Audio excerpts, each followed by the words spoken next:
Capítulo 5. Influencia personal. El precedente capítulo sobre sugestión mental, el presente sobre influencia personal y el próximo sobre telementación están íntimamente relacionados y la materia del sujeto estrechamente ligada. A fin de que el lector pueda comprender esta relación, supongamos que el sujeto de la influencia personal es el pensamiento central. Este pensamiento central va involucrado con la influencia mentativa de la persona. Esta influencia mentativa consiste en la inducción de estados mentales en otras personas, y esa inducción opera sobre dos líneas: uno, de la sugestión mental, que requiere un agente físico, y dos, de la corriente mentativa, que no requiere un agente físico, sino que produce un efecto directamente sobre la mente de la persona, sin la operación de los sentidos físicos o los agentes físicos necesarios para llegar a tales sentidos. Ahora bien, el precedente capítulo tuvo que ver con la sugestión mental, esa línea de la influencia personal que requiere un agente físico de inducción o impresión. El presente tiene que ver con la sugestión mental en un método de la aplicación de corrientes mentativas, según las líneas del magnetismo personal. Y en el próximo capítulo trataremos del asunto de las corrientes mentativas en su fase de telementación u operación a larga distancia. Así vemos que, mientras que esos 3 capítulos se aplican en un sentido al sujeto general de la influencia personal, cada uno, sin embargo, sigue su propia línea especial, y en el presente capítulo convergen todas las líneas. Sugestión mental y magnetismo personal. Pero antes de abordar el sujeto general de la lección, me permito suplicar al lector que recuerde esta distinción entre sugestión mental y lo que se llama magnetismo personal o influencia personal. Mediante la agencia de las corrientes mentativas, la principal diferencia es esta. En la sugestión mental es necesario un agente físico, porque la impresión es hecha a través de los sentidos físicos, de la vista, el oído, el olfato, el gusto, el tacto, y principalmente a través de la vista y el oído. Pero en el magnetismo personal no es necesario el agente físico, porque no hay llamamiento a los sentidos físicos, pues la impresión es hecha directamente sobre la mente de la otra persona a través de un sexto sentido. Este sexto sentido no puede ser clasificado estrictamente como un sentido físico, porque no es afectado por sus agentes u objetos físicos, siendo sus impresiones obtenidas de las vibraciones de las corrientes de la energía mentativa. Así como los 5 sentidos físicos reciben impresiones de los objetos físicos y las transmiten al cerebro y a la mente, del propio modo, este sexto sentido recibe impresiones de las vibraciones de la energía mentativa de otra mente y después las pasa al cerebro y a la mente. Ruego al lector fije esta idea en su memoria a fin de que pueda comprender mejor la distinción. El sexto sentido. Referente a este sexto sentido que yo llamo el sentido telemental, diré que se han expuesto un buen número de teorías sobre él, algunas de las cuales llegan hasta localizar un órgano físico al efecto. Algunos autores eminentes apoyan la idea de que la glándula pineal es el órgano que recibe las vibraciones de la energía mentativa. La glándula pineal es una pequeña glándula de color gris, rojizo, cónica y adherida al suelo del tercer ventrículo del cerebro enfrente del cerebelo. Se compone de una masa de materia nerviosa que contiene diminutas células o corpúsculos de una naturaleza peculiar. Contiene asimismo pequeñas partículas de materia calcárea conocida con el nombre de arena cerebral. La ciencia médica no da informes referentes al uso de la glándula pineal, y sus libros de texto se contentan con decir que su función no es conocida. No me meteré a probar que esta glándula desempeña alguna parte de los fenómenos del sexto sentido, pues para el propósito de estas lecciones no necesita el lector aceptar o rechazar la idea. Personalmente creo que desempeña su parte, pero también creo que existen muchas otras células que tienen participación en el sujeto. En suma, creo que cada célula del cuerpo es capaz de ser impresionada por las vibraciones de la energía mentativa, hecho que está casi comprobado por las últimas investigaciones en la terapéutica mentativa. Pero todo esto no tiene inmediata resultancia para el asunto de que tratamos. Por interesante que pueda ser para mí y para muchos de mis lectores, diré algo más sobre la materia en mi lección de terapéutica mental. estados mentales y acciones físicas. Este es otro punto sobre el cual me permito llamar la atención del lector. Me refiero al hecho psicológico bien conocido de que los estados mentales se expresan en acción física. Cada estado mental tiene su asociada acción física. Y estas acciones, cuando son percibidas por otra persona, son aptas para inducir un similar estado mental en esta persona, según las líneas de la sugestión mental. Pero existe otra ley menos comprendida por el público y es la de que la manifestación de una acción física tiende a inducir a la mente de la persona que la ejecuta el estado mental generalmente asociado con la producción de la acción. Ejemplos demostrativos. Permítasenos presentar un ejemplo común para ilustrar la operación de las dos leyes referidas. Supongamos que el lector está poseído de un estado mental de cólera, de lucha, de combatividad, etc. En este caso, observará que su frente se frunce, que sus mandíbulas se adelantan y aprietan como para morder, y sus manos se crispan. El estado mental ha tomado su forma en acción física. Perfectamente, todos reconocemos este hecho. Pero aquí tenemos el reverso de la ley. Si el lector frunce el entrecejo profundamente, crispa sus manos, aprieta los dientes, etc., y mantiene esta actitud física durante algunos minutos, al propio tiempo manifestándola en su paso, sin remisión, se encontrará acrecentando un estado mental de enojo, combatividad, etc. Y si conserva la actitud lo bastante, el estado de ánimo será real y efectivo. Y cosa aún más notable, si se continúa en esta actitud física hasta que se produzca el estado mental correspondiente, encontraremos que estamos induciendo similares estados mentales en aquellos que nos rodean, por virtud de las corrientes mentativas. Así pues, podemos ver la estrecha relación que existe entre acción física, estados mentales, sugestión y telementación. Todas accionan y reaccionan unas sobre otras. Lo que se ha dicho del estado mental de cólera es aplicable a todo intenso sentimiento o estado mental. Actúe cada cual su parte. Ahora bien, todo esto significa que el hombre que está poseído de un fuerte estado mental manifestará inconscientemente las acciones físicas que afectarán a otro siguiendo las líneas de la sugestión mental. No necesita estudiar de qué sugestiones hará uso, con tal de que se sienta suficientemente fuerte para manifestar automáticamente la acción. Pero cuando no ocurra así, puede producir el mismo efecto, representando la parte mediante la reproducción de la acción física, que inducirá así un estado mental lo suficientemente fuerte para manifestarse tanto sobre la línea de la sugestión como sobre la del magnetismo personal. Los buenos actores inducen sentimientos en el público por este medio y siguiendo ambas líneas, y cada cual puede hacer lo mismo si lo desea. Una porción de gentes magnéticas lo ejecutan cada día. Las cosas como son. Naturalmente, alguno de mis bondadosos críticos se dignará tomarme de mano esta idea de actuación. Dirán que oculto principios de engaño, etcétera, etcétera. Y después seguirán su camino admirando personalidades magnéticas y lamentando la ausencia de tacto en otras personas que les han enseñado el mal camino. He notado que estas personas de supercrítica son también altamente hipócritas, pero, sea lo que fuera, me propongo ir derecho hasta el fin y decir en este libro las cosas tales como son, y en tanto como sea posible, porque lo son y qué son. Esta es una lección de magnetismo personal, y no un tratado de ética social o una discusión referente a la línea divisoria entre la urbanidad y la sinceridad. He conocido muchas buenas personas que no eran magnéticas y el mundo les ha arrojado por el suelo y aún las han pisoteado.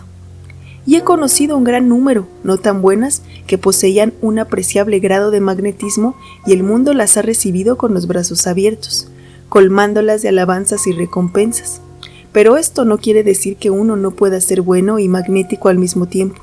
Hay muchos hombres buenos que son altamente magnéticos, como hay muchos malos hombres que disfrutan de igual beneficio, así como hay muchos buenos y muchos malos que carecen de magnetismo. Pero obsérvese el hecho de que tanto los buenos como los malos hombres, que son altamente magnéticos, se manejan generalmente para hacerse un camino en la difícil vía de la vida, y tanto los buenos como los malos a quienes falta magnetismo son echados generalmente a un lado del camino. El magnetismo no es bueno ni malo, es una ley natural utilizada por todos. En este respecto es semejante a cualquiera otra ley natural. Uso y abuso. Y otra vez más diré que estas lecciones no se redactaron con el propósito de enseñar el mal uso del magnetismo, con preferencia al bueno. Exponen los principios y la ley tales como son. Verdad es que los malos pueden sacar ventaja de la ley y usarla para malos propósitos, pero también los buenos pueden hacer lo propio y convertirla en un gran poder para el bien. El magnetismo personal es tan efectivo en el predicador como en el hombre de confianza, y tan efectivo con el industrial y comerciante como lo es en el predicador y en el hombre de confianza. Es una cualidad natural y no tiene nada que ver con el bien y el mal, como ocurre con la elocuencia, la habilidad oratoria o la apariencia personal. Si el buen pueblo quiere dejar este importante sujeto para el mal pueblo, es incumbencia suya y no mía. Personalmente pienso de una manera semejante a la del viejo predicador que, habiéndole criticado cierto celoso y beato feligrés, el que hubiese introducido algunas innovaciones en la música de los servicios de la iglesia, le contestó bondadosamente en esta forma: «Verá usted, hermano mío, puede que esto le choque a usted en algún sentido, pero a mí me parece un error permitir que el demonio monopolice la buena música y haber creído que el Señor debe tener su participación. Y yo digo amén a esta respuesta». Si el magnetismo personal fuese tan usado para extender los intereses del derecho como lo ha sido para defender el error, el mundo antiguo hubiera seguido una vía más expedita. Si el predicador quisiera hacer sus pláticas tan magnéticas como el actor hace sus comedias y el abogado sus alocuciones al jurado, algo seguramente se hubiese hecho en sentido eclesiástico, y el vacío en las iglesias no sería tan pronunciado. Si la bondad se hiciera tan atractiva como la maldad, el demonio figuraría ya entre las clases pasivas. La forma interna. Y ahora permítasenos considerar esta fase de la influencia personal que nosotros llamamos magnetismo personal. Recuérdese que la sugestión mental es la forma externa de la influencia personal y el magnetismo personal la forma interna. Hemos considerado la primera, trataremos ahora de la última. Magnetismo mental. Quizá la mejor manera sería la de considerar la palabra magnetismo tal como la usamos en la influencia mental.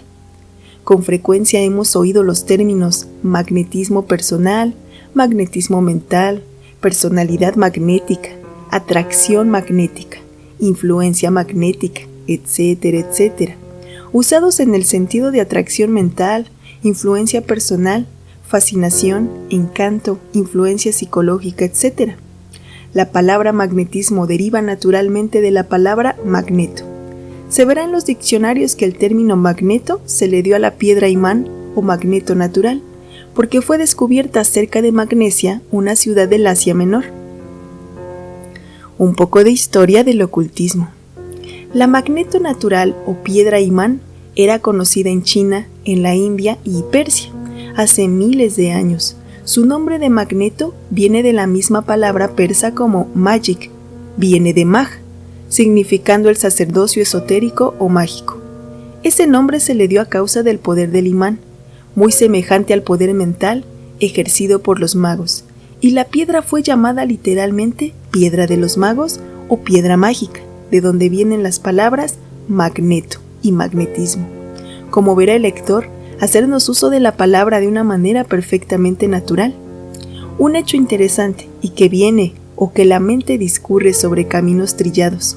Se notará en la circunstancia de que los misteriosos fenómenos del mesmerismo, etc., en boga en Europa y América durante el pasado siglo, vino a ser naturalmente llamado magnetismo animal, magnetismo personal, relacionando la mente del público intuitivamente aquellos fenómenos con los de la magneto, con los cuales tiene mucha semejanza.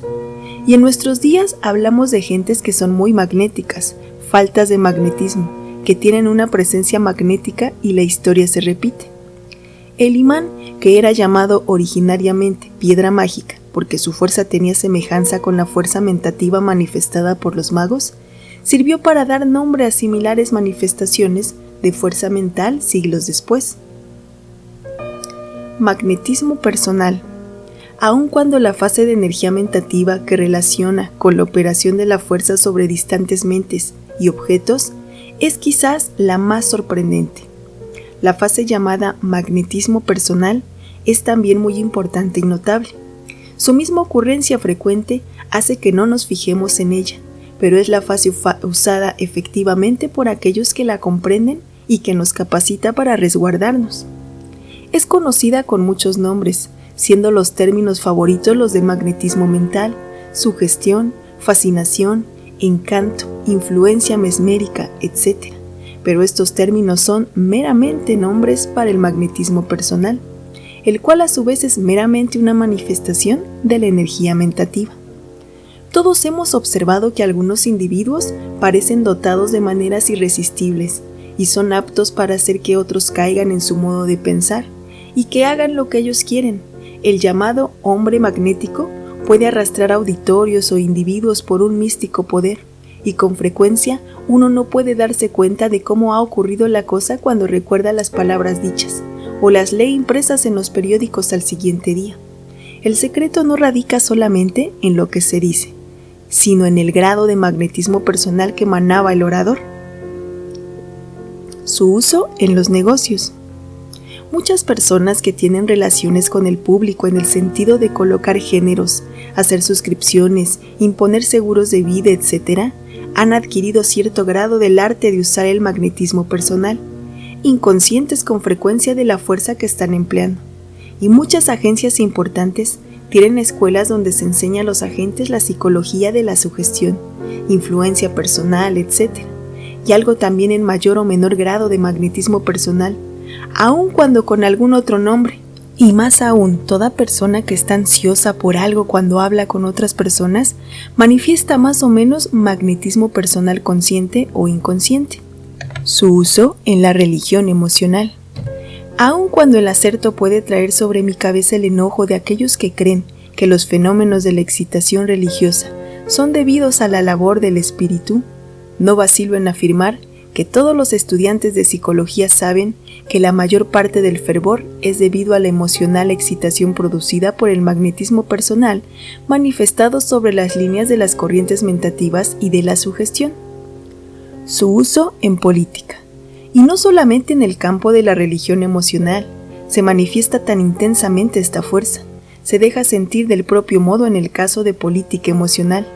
Obsérvese cómo las masas son arrastradas por los emocionales llamamientos a sus prejuicios y espíritu de partido.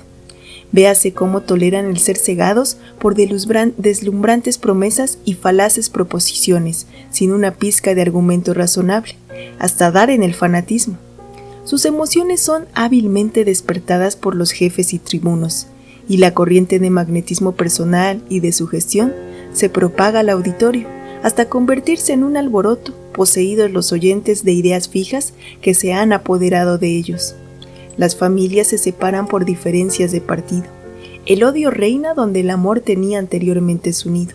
La excitación se hace cada vez más intensa hasta que llega por fin el día de las elecciones, por ejemplo, y el pueblo entra en un paroxismo de emocional excitación. Y el resultado está previsto. Al siguiente día las gentes sufren una depresión y la comarca recuerda con risa lo que ha ocurrido. El día de mañana. Después de las emociones de un acto político, vencedores y vencidos recobran gradualmente su estado normal, y la vida cotidiana se manifiesta como antes, olvidando que su enemigo político ha sido elegido y que su candidato fue derrotado. El pueblo desempeña su parte año tras año, es decir, la mayoría del pueblo, siendo arrastrado por la excitación emocional, mejor que por la razón, el pensamiento o la inteligencia, y esto ocurre en todos los países y en todos los tiempos. Entusiasmo contagioso. Todos hemos oído decir que el entusiasmo es contagioso, ¿y no sabe el lector por qué? ¿Se ha explicado el porqué de regocijarle más una comedia cuando está el teatro lleno de cuando hay poca entrada? ¿Se ha percatado de lo que se conoce como la psicología de las masas? ¿Qué significa que lo que llega a realizar un grupo de gente no lo llevaría a cabo aisladamente ninguno de sus miembros?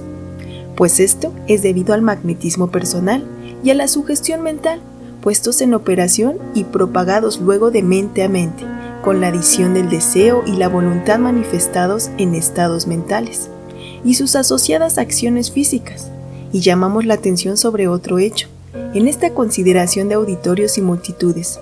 Aludo al hecho de que el orador es afectado por el magnetismo personal que fluye, el auditorio dándole acrecentado poder para transmitirle sus ideas, despertando una fresca excitación emocional. Epidemia mental. Es de la mayor importancia que comprenda uno la causa de esta epidemia mental, pues una vez comprendida es mucho menos apta para arrastrarnos por la excitación emocional producida a este medio. Muchas personas cautas y juiciosas han sido impresionadas por estas ondas de magnetismo personal y han dicho y hecho cosas que de otro modo les hubieran parecido imposibles. Han permitido que el magnetismo personal llegase a su mente a través del polo emotivo, despertando ideas y deseos que de otro modo no hubiesen nacido. Hemos visto u oído de respetables ciudadanos, incluyendo miembros de las llamadas profesiones liberales, abogados, médicos, profesores, sacerdotes, que toman parte en algaradas, dejándose arrastrar por el magnetismo personal y la sugestión de los miembros más excitables del grupo, y participan en actos que reflexionados les parecerían una horrible pesadilla. La naturaleza emocional está siempre muy próxima a la superficie en la mayoría de los hombres y por lo tanto deben resguardarse de las exageradas influencias exteriores. El polo motor de la mente, el poder de voluntad, debe asimismo estar en guardia para resistir la invasión del polo emotivo de la mente. Y también la voluntad debe estar vigilante para prevenir el magnetismo personal de otros que en entrevistas personales buscan el inclinar la mente de sus oyentes a sus ideas, despertando así un deseo que corresponda a lo que quiere su voluntad. Causa y efecto. En todos los casos de magnetismo personal y de sugestión mental, bien sea sobre las líneas de influencia personal, apelación, sugestión habilidosa, etc., tanto como en los casos de epidemia mental, el efecto es producido por el mentador o sugestionador, obteniendo la voluntaria atención del otro o de los otros, debilitando así su voluntad y su polo motor de mente, en tanto que él transmite sus corrientes mentativas o sugestiones, generalmente ambas, al polo emotivo de sus oyentes, y así induce en ellos los deseos, emociones y sentimientos que actúan como fuerza motriz, haciendo que actúen de acuerdo con su voluntad. La persona afectada queda incapaz de razonar correcta o inteligentemente, pues su voluntad está supeditada y su razón es arrastrada por sus deseos. La voluntad del hombre que transmite las corrientes mentativas o sugestiones mentales domina en aquel momento, no efectuándolo así la voluntad de los oyentes y personas influidas. En caso de un amplio contagio mental, la influencia se transmite de mente a mente sobre las mismas líneas y de acuerdo con las mismas leyes. Protección propia. Confío en lo que he dicho sobre esta materia. Hará cauto al lector en el sentido de oponer resistencia a estas corrientes y sugestiones en casos semejantes a los que he mencionado. El remedio está en las manos de todos. Es sencillamente la interposición de la voluntad en la forma que indicaré más adelante. Cúbrase uno con una armadura de poder de voluntad que obrará como un escudo contra influencias de esta mente, a las cuales combatirá haciéndoles tomar la retirada. Si las gentes comprendiesen siquiera esta ley, rechazarían indudablemente estas egoístas corrientes mentativas para seguir impávidas su propio camino. Fuerza personal. Es evidente para todos los que han estudiado la naturaleza humana que existe una maravillosa diferencia en la graduación de la que llamamos fuerza personal, observable en las diferentes personas que tratamos. Algunos son muy fuertes, otros son enteramente débiles, y hay otras formas que varían de grado entre estos dos extremos. Esta diferencia en la fuerza personal depende del grado de positividad o negatividad en el magnetismo de cada persona. El hombre que es capaz de manifestar un fuerte grado de energía mentativa en las líneas del polo motor o poder de voluntad es magnéticamente positivo. Uso la palabra positivo en este caso en el sentido de la definición dada por Webster, que tiene el poder de dirigir acción o influencia, descendiendo la escala a través de variados y disminuidos grados de positividad llegamos al caso del hombre que está casi desprovisto del poder de manifestar energía mentativa, y llamamos a esta condición negatividad magnética. Por negativo, tal como lo uso, quiero significar no positivo, falto de poder de directa acción o influencia. La lucha mentativa. Ahora bien, cada persona posee su propio grado de positividad magnética. Cada cual es magnéticamente positivo para unas personas y magnéticamente negativo para otras, a menos que el individuo en cuestión no haya alcanzado el límite de la positividad o negatividad, cuyo límite no puede ser definitivamente señalado. Se encuentran dos personas, se sigue inmediatamente un silencio y comienza la lucha quieta entre sus magnetismos mentativos, dependiendo su intensidad de la importancia de la entrevista. Sin embargo, en todos y en cualquiera de los acontecimientos, la lucha continúa por lo general inconscientemente.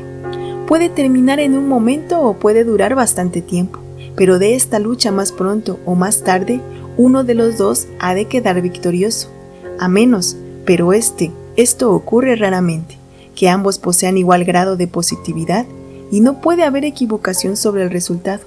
Cada uno de ellos se reconoce como vencedor o vencido y ajusta su conducta a su posición relativa. No quiero decir con esto que el grado de positividad magnética sea permanente en ninguna de las dos personas. Al contrario, una de esas personas que es realmente la más fuerte, usualmente puede ser más débil en esta ocasión particular, bien porque su voluntad se sienta fatigada o por haber dejado debilitar su poder de voluntad, como ocurre con frecuencia. Y en semejante caso, el vencido puede ser vencedor en el próximo encuentro, o hasta puede recobrar su energía un momento después y tornar el desquite. Un individuo puede poseer una fuerte voluntad en momentos de actividad y, sin embargo, tener momentos de pasividad. Y todavía un hecho muy importante, uno puede aumentar de tal modo su poder de voluntad que llegue a dominar completamente a aquellos que lo conocieron primeramente. Todos conocemos ejemplos de esta especie en nuestra experiencia personal. Ejemplos de extrema positividad. En el extremo del polo positivo de la fuerza personal es donde se encuentran esos hombres admirablemente fuertes que parecen dominar todo aquello que se pone en contacto con ellos. Estas gentes paralizan de una manera sorprendente la voluntad de los que les rodean e inducen estados emotivos, casi según les place. Tales hombres son naturalmente muy raros y allí donde existe pueden poner una marca indeleble local o general en la historia de sus tiempos. No deseo poner a Napoleón como ejemplo, pues su nombre ha sido usado en todo y para todo. Esto no obstante, la mente vuela instintivamente hacia él al pensar en su dominante voluntad. Napoleón poseía una voluntad maravillosa, una voluntad casi sobrehumana. Esta no solo se manifestaba en el mundo de la política, sino también en aquellos con quienes tenía relación directa. Este hombre empleaba su voluntad con aquellos que le rodeaban y forjaba las suyas. Dominaba cosas y personas y sus contemporáneos. Aún sus enemigos atestiguan este maravilloso poder personal. Es un buen ejemplo del tipo positivo extremo. El otro extremo. Descendiendo la escala encontramos hombres de gran fuerza personal en todos los caminos de la vida. Estos hombres primeramente desempeñan la parte de guerreros o gobernantes de pueblos, pero la creciente importancia de la vida comercial en el mundo de los negocios ha desarrollado y puesto en acción un nuevo tipo de hombres positivos, que son llamados reyes de la industria, prominentes figuras en el frenesí financiero, formadores y gobernadores de los grandes trusts. Un poco más abajo en la escala de la fuerza personal, encontramos hombres de marcado poder pero menos fuertes que los antes mencionados, y así descendemos los varios grados de la escala, encontrando el término medio hasta dar con los débiles de la raza. En el extremo negativo, final de la escala, encontramos esas impresionables criaturas conocidas por los estudiantes de psicología e hipnotismo con el nombre de sonámbulos o impresionables, a quienes basta ordenar una cosa de una manera autoritaria para que intenten hacerla o se sientan impelidos a cumplirla. Impresionables. Ahora bien, acerca de este asunto del hipnotismo, deseo aprovechar la ocasión para decir que las acciones del sujeto hipnótico son causadas no tanto por el sueño, en que se le sume como por la existencia de un exagerado estado de sugestibilidad desarrollada en el sujeto. Los profesores más eminentes adelantan la idea de que no es necesaria la inducción del sueño para que estos, impresionables, obedezcan las sugestiones. Puede actuarse sobre ellos sin provocar el sueño. Hay muchos individuos en los cuales puede ser producidos los fenómenos del hipnotismo en completo estado de vigilia. Estos sienten quemadura en sus manos cuando el operador pone un dedo sobre ellos y produce la sugestión debidamente. Les es imposible separar las manos que han sido atadas con las ligaduras de la sugestión. Y otros experimentos notabilísimos en los cuales el sugestionador induce cosas al parecer imposibles. El hombre magnético. En este capítulo, con el propósito de representar las cualidades personales del hombre magnéticamente positivo, según las líneas de la influencia personal, quiero suponer estas cualidades como existentes en un personaje hipotético, a quien llamaré el hombre magnético. El lector debe procurar imaginárselo tal como lo pinto, para que pueda comprender sus cualidades. Es un hombre altamente positivo, magnéticamente hablando, uno de esos ejemplares de un fuerte, poderoso hombre de negocios que está continuamente tratando gente y manteniendo relaciones con ella. ¿Cómo actúa semejante hombre? ¿Cómo habla, mira, se mueve y se conduce? Veamos. En primer lugar, permítasenos considerar la apariencia del hombre magnético. Puede ser alto o bajo, moreno o rubio, grueso o esbelto. Estas son cosas secundarias, pero fijémonos en que no importa que posea o le falte determinada característica mencionada, siempre tendrá cierto aire que todo el mundo reconoce inmediatamente en cuanto se pone en contacto con él. Insistamos sobre este aire, pues él puede darnos la clave. Ahora bien, el rasgo principal de este aire, del hombre magnético, es su sugestión de impavidez y confianza a sí mismo.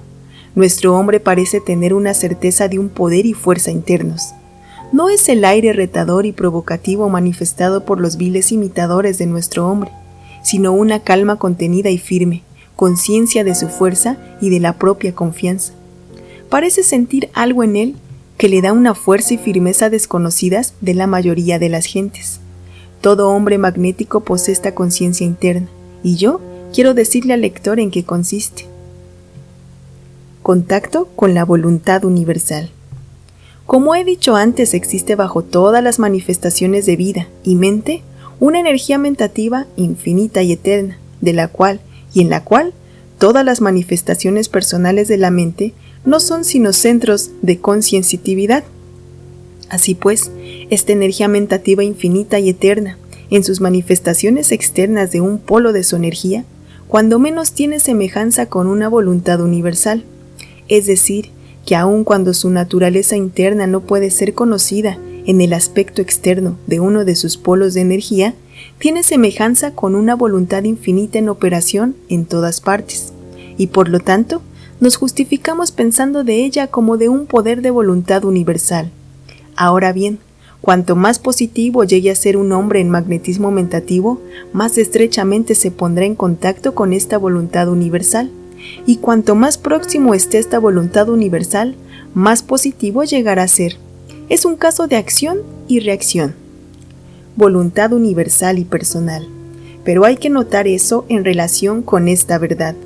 Cuando un hombre experimenta el sentimiento de poder que viene de una relación mental con la voluntad universal y permite que la energía fluya a través suyo y se manifieste en sus actos, es que tiene un depósito de poder de voluntad detrás de él, que es inagotable y jamás falla.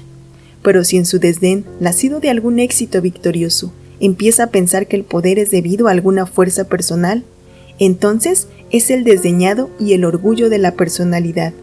Se cernerá sobre él y aquí es donde comete error. Tal individuo se separa por su propio impulso de la fuente del poder y coloca una barrera entre él y la provisión universal.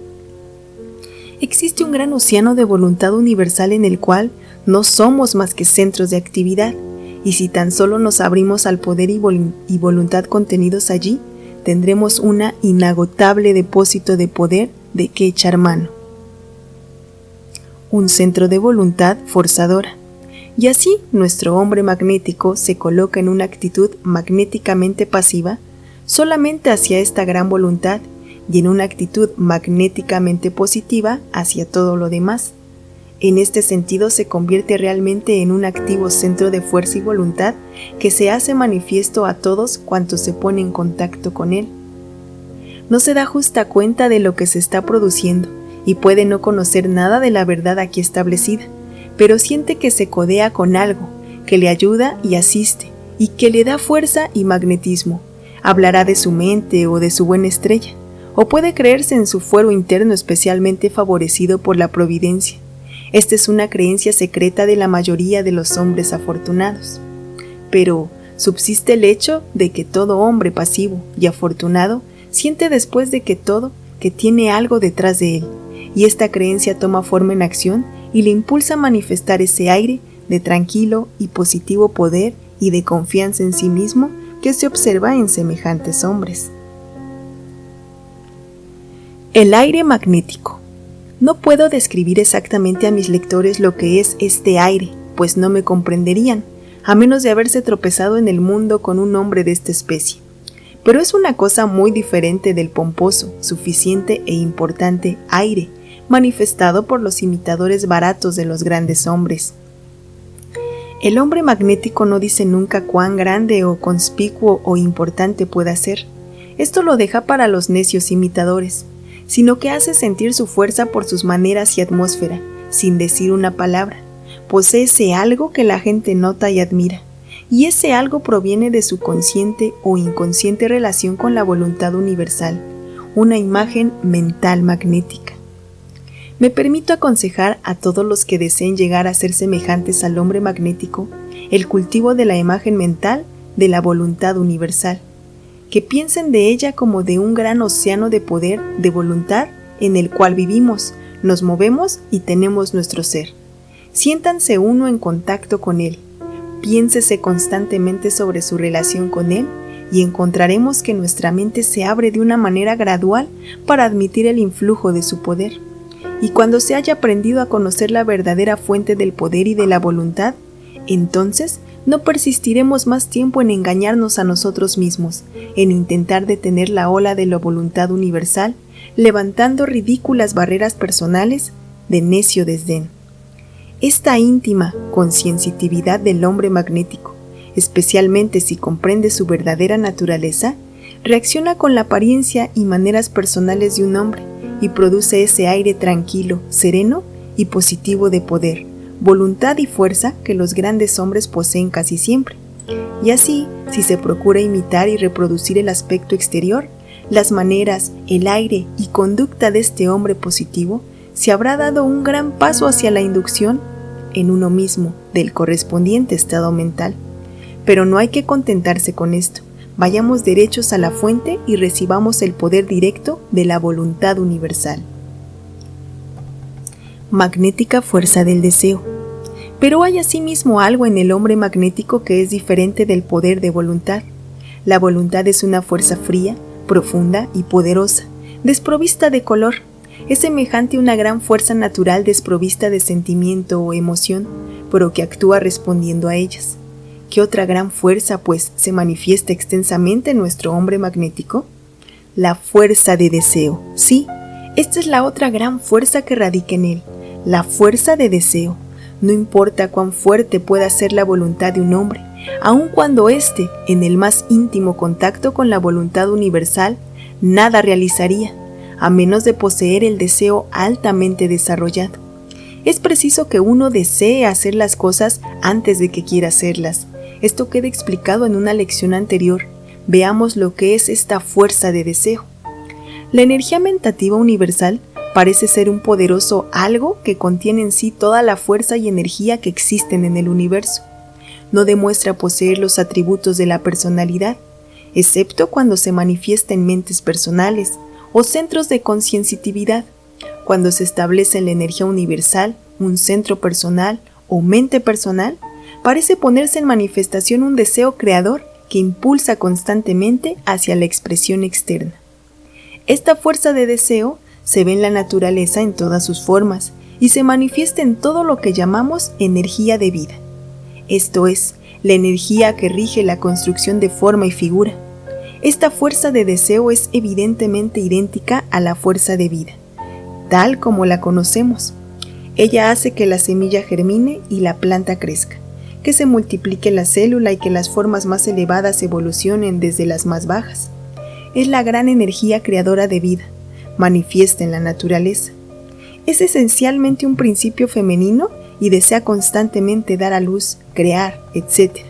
Espolea la voluntad hacia la acción y jamás se satisface si no ejecuta labor creadora mental o física. Mentación creadora. Ahora bien, hay personas que poseen al parecer muy poca de esta fuerza de deseo, excepto en el plano físico. Su plano mental manifiesta esta fuerza muy reducida y en su consecuencia realizan poco o nada de las labores que impone el mundo, llevando a cabo meramente los deseos de los demás. Pero hay otros en los cuales esta fuerza se manifiesta de una manera poderosa. Están poseídos de una impulsiva y ansiosa fuerza que les impele a hacer las cosas. Los hombres más fuertes del mundo tienen esta fuerza de deseo altamente desarrollada, y un esfuerzo hacia la expresión es lo que hace que tales hombres realicen cosas. Entiéndaseme bien, este deseo no obra siempre en el sentido de poseer cosas, sino más bien en el de hacer las cosas.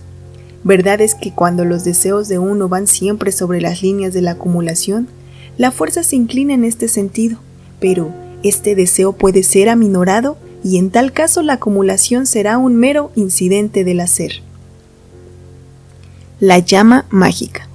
Los que deseen hacer cosas deben conservar la llama de un deseo ardiendo incesantemente.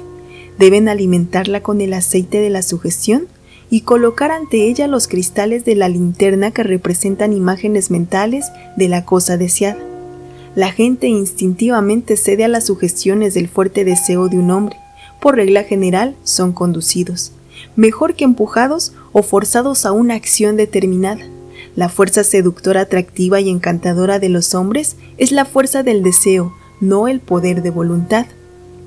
El deseo interno. Se habla mucho del poder de voluntad y de su posesión, pero la mayoría de los hombres fracasan porque no desean las cosas con bastante intensidad. Es necesario que deseen cosas en el peor sentido, y entonces lo atropellan todo para conseguirlas. Esto es verdad tanto en el caso de buenos como de malos deseos. La ley es la misma en ambos casos y opera sobre las mismas líneas. Si uno pone en sus planes la apropiada acometividad y aspiración, el mismo grado de energía que los malos ponen en sus intrigas, podrá remover montañas de dificultades. Las fuerzas gemelas.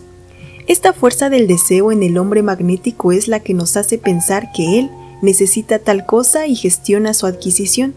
Si el lector ha tratado con alguno de estos hombres poderosos, conocerá el sentimiento a que aludo. Sabe que por atraer a ellos una provisión de la energía universal, quedan capacitados para transformarla en fuerza de deseo, tanto como en poder de voluntad, pues el polo emotivo queda cargado lo propio que el polo motor. Ambos salen de la misma fuente y ambos tienen un inagotable depósito supletorio. Y ambos pueden manifestar un admirable grado de esta energía, transformada en forma de poder de voluntad y fuerza de deseo. En nuestro hombre magnético los dos polos están plenamente cargados y en operación activa. La voz magnética. Y bastante hemos hablado del aire del hombre magnético. Ahora bien, ¿cómo habla? Pues la voz es un gran indicador del estado mental interno. Excepción hecha del ojo, ninguna forma exterior de la expresión del carácter responde tan vivamente como la voz a un interno estado mental. La voz y los ojos son las dos principales vías de expresión externa de los estados mentales internos, y ambos acusan los sutiles cambios y grados del estado interno. Si nos detenemos un momento a pensar y considerar las diferentes voces de las personas que conocemos, veremos que la voz, casi en todos los casos, nos da una clave del carácter o prevaleciente estado mental del que habla. No solamente la cualidad de la voz, sino el tono. Todos mis lectores conocen la diferencia que existe entre los tonos de una persona vacilante, tímida y desconfiada de sí misma, y las de un individuo confiado y seguro. Hay en el tono del último una sutil vibración que nos conduce a la confianza y el respeto y que se atrae la obediencia, de una manera quieta y tranquila, desprovista de osadía e imposición. Oigamos la voz del hombre positivo. El dominio del tono. En primer lugar, el tono está bajo el dominio de su voluntad. Es enérgico o suave, como le place, pero jamás destemplado. Si la persona con quien habla levanta la voz hasta un tono estridente, el hombre positivo no sigue su ejemplo. Al contrario, pone un poco más de fuerza en su tono y conserva la misma inflexión, y no tarda mucho por su voluntad en hacer que el otro ponga su tono al diapasón normal. Yo he observado muchos ejemplos de este hecho y he notado que el estado de ánimo de la otra persona disminuía de acuerdo con su decreciente inflexión de voz. Hay dos buenas razones para que uno estudie la voz del hombre magnético. 1, porque por medio de su voz consigue una de las más poderosas sugestiones sobre los demás. Y 2, porque por la expresión de su voz, o mejor el impulso interior que causa la expresión vocal, hace que fluyan fuertes corrientes mentativas que afecten e influyen en la otra persona. Así, tanto en su aspecto interior como en el exterior, el cultivo de la voz del hombre magnético es de gran conveniencia. La voz sugestiva. Observaremos que el hombre magnético, particularmente si está entregado a una ocupación en la que necesite dar órdenes y direcciones o consejos, desarrolla una voz muy semejante en muchos detalles a la voz sugestiva, que es habitual en los que practican el tratamiento por sugestión mental. La razón es muy sencilla. Tanto el hombre de negocios como el sugestionador se han acostumbrado a hablar de una manera firme y positiva, y así imponen forzosamente sus ideas expresadas por palabras. El hombre de negocios no sabe exactamente por qué hace esto, pero su tono es la expresión exterior de su forzado estado mental, y esto también puede ser verdad para el sugestionador, aun cuando también puede haber utilizado el tono sugestivo desde el principio de su práctica. Es algo difícil definir y explicar correctamente este tono sugestivo, aun cuando, oído una vez, no puede olvidarse nunca. Haré lo posible para dar de él una explicación. En primer lugar, está sobrecargado con la mental idea que palpita detrás de las palabras. Cada palabra tiene una significación interna y el tono sugestivo lleva esta idea incorporada de modo que el oyente aproveche el pleno beneficio mentativo y la influencia derivada. No hay que imaginar que este tono sea teatral, o trágico, o sobrenatural. Nada de eso. Es un tono natural e influyente. Su expresión es la de la verdad y significa exactamente lo que uno está diciendo. El lector sabe muy bien cómo hablaría si desease ardientemente que otro hiciera alguna cosa importante de la cual dependiese mucho para él. Ahora bien, este es el tono, modificado naturalmente por las circunstancias particulares y las necesidades de cada caso. La expresión flexible. La voz del hombre magnético es flexible y se adapta a todos los modos o fases de sentimiento que desea inducir en sus oyentes. Puede ser positiva y dominadora, según las líneas de sugestión por mandato directo o autoridad, o puede ser sutil e insinuante según las líneas de sugestión por asociación o imitación, o puede tomar el tono de un profesor según las líneas de sugestión por cuya repetición la afirmación es hecha de una manera quieta y convincente, tal como el catedrático da su clase, cuya repetición lleva la convicción al ánimo de los oyentes. O puede tomar ese tono peculiar acariciador que se nota en los hombres magnéticos de cierto tipo, que atrae, encanta y fascina a otras gentes por razón de su sutil poder atractivo. Este poder, que encuentra su extensión ampliamente en la voz, me recuerda siempre al tigre o leopardo, hembras, pues lo felino se mezcla con lo femenino de una manera peculiar.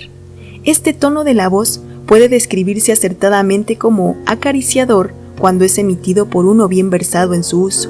Cada palabra parece una suave caricia y produce un peculiar efecto sedante sobre el oyente, que ve arrullada su voluntad hasta el sueño y abierta su mentalidad emotiva a las sugestiones y corrientes mentativas del orador. La voz vibrante y expresiva. En suma, el hombre magnético en su uso de la voz ha adquirido cierto grado del arte del actor y orador. Puede expresar un sentimiento real o ficticio en su tono de voz, a fin de excitar en el auditorio un estado mental correspondiente, y se puede adquirir este arte. Con la práctica puede adquirirse tono, voz vibrante y expresiva, que se utiliza con el mejor resultado en el magnetismo personal. Como un ejemplo de esto me permitiré citar el caso de Nathan Shepard, el conocido conferenciante y orador. Refiere que cuando tomó la resolución de dedicarse a perorar en público, sus parientes y amigos le pronosticaron un fracaso, porque, como él mismo confiesa, mi articulación es débil, mis órganos de enunciación inadecuados, si mi boquita hiciera un puchero, toda ella cabría en el dedal de mi madre.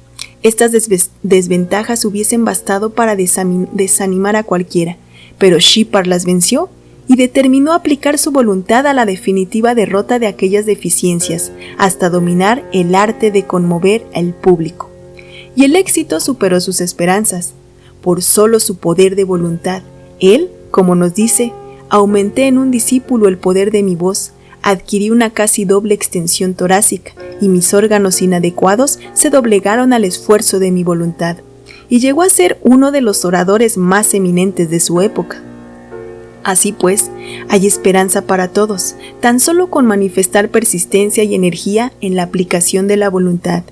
En mi última lección, facilitaré algunos ejercicios y direcciones en este sentido. El paso del hombre magnético. ¿Y cómo anda nuestro hombre magnético? ¿Como un ser vacilante, sin dirección física, distraído o firme, resuelto y en derechura como un verdadero individuo? Respóndame el lector a esto y sabrá cómo anda el hombre magnético. Y yo aseguro que el interno estado mental se manifiesta siempre en nuestras acciones físicas. El ojo expresivo. ¿Y qué clase de ojo posee el hombre magnético? ¿Es necesario hacer esta pregunta?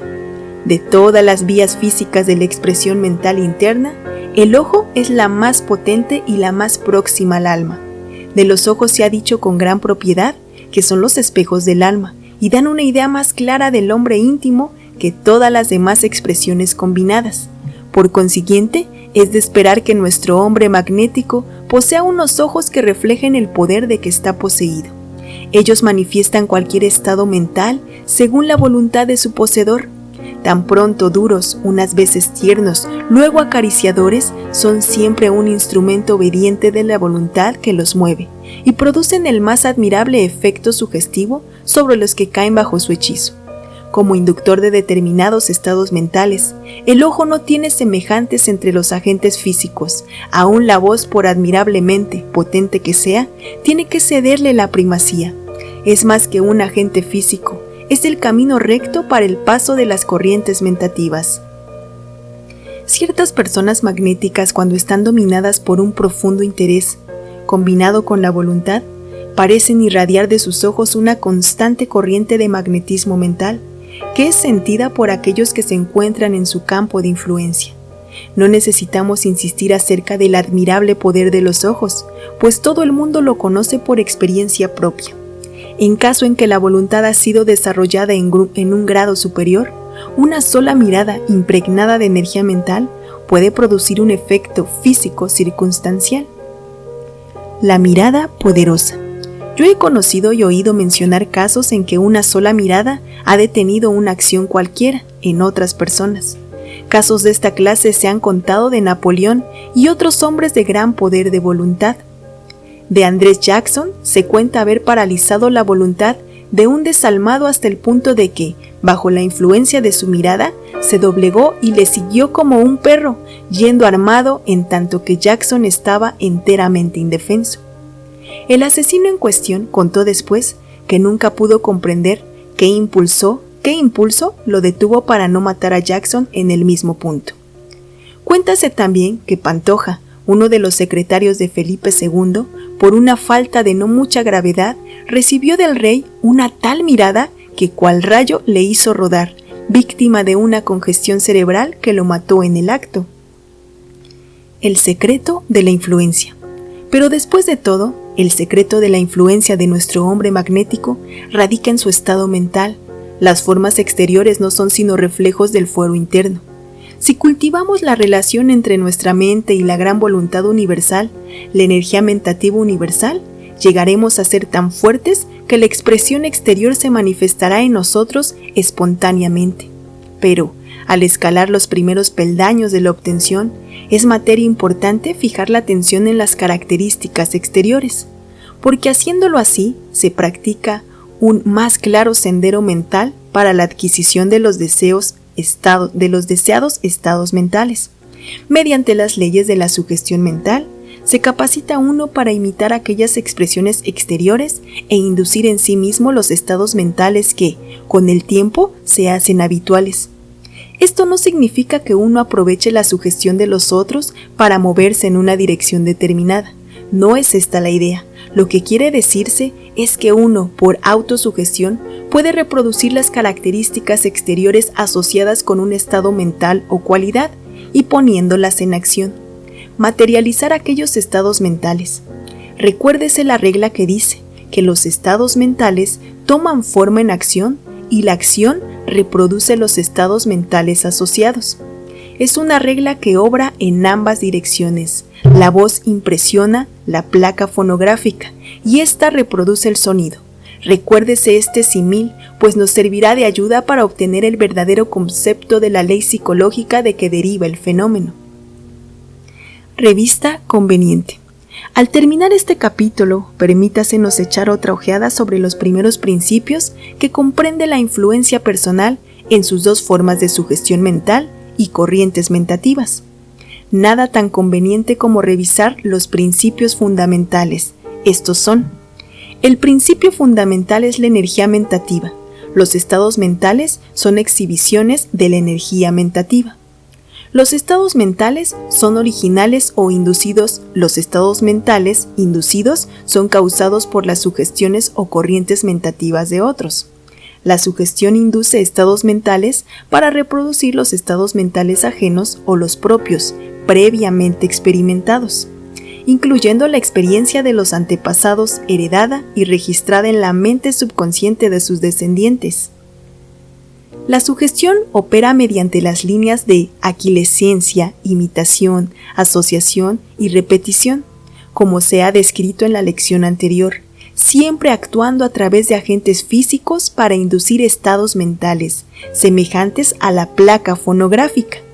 Las corrientes mentativas son ondas o corrientes de energía mentativa vibrante, emanadas de la mente del individuo, y que llevan consigo las vibraciones de determinados estados mentales, teniendo tales vibraciones a inducir similares estados mentales en la mente de las personas, colocadas dentro del radio de inducción.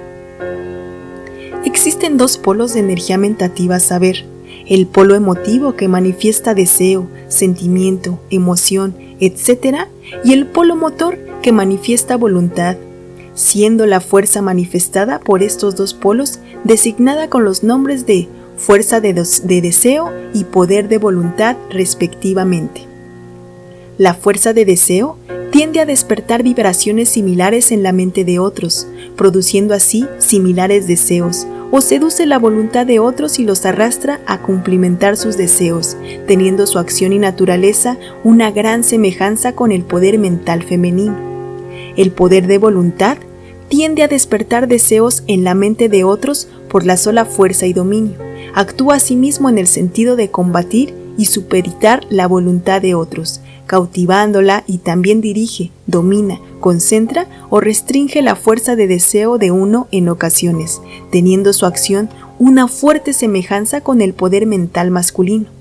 En la influencia personal, según las líneas del magnetismo personal, el mentador pone en juego sus corrientes mentativas, generadas por su voluntad o deseo, o ambos a la par, bien sea de manera generada o de un modo directo y reconcentrado. En una entrevista personal es muy usual influir en la mente de otros por inducción, acompañada de sugestión mental y usando agentes físicos, tales como la voz, la mirada, el gesto, etc., los que aumentan el efecto producido. Y así puede ver el lector en lo referente a estos principios fundamentales por qué y cómo opera la influencia o magnetismo personal. Gracias por haber llegado hasta aquí, y ya lo saben, no solo vamos a leer, sino poner en práctica. Que tengan mucha suerte con este gran contenido.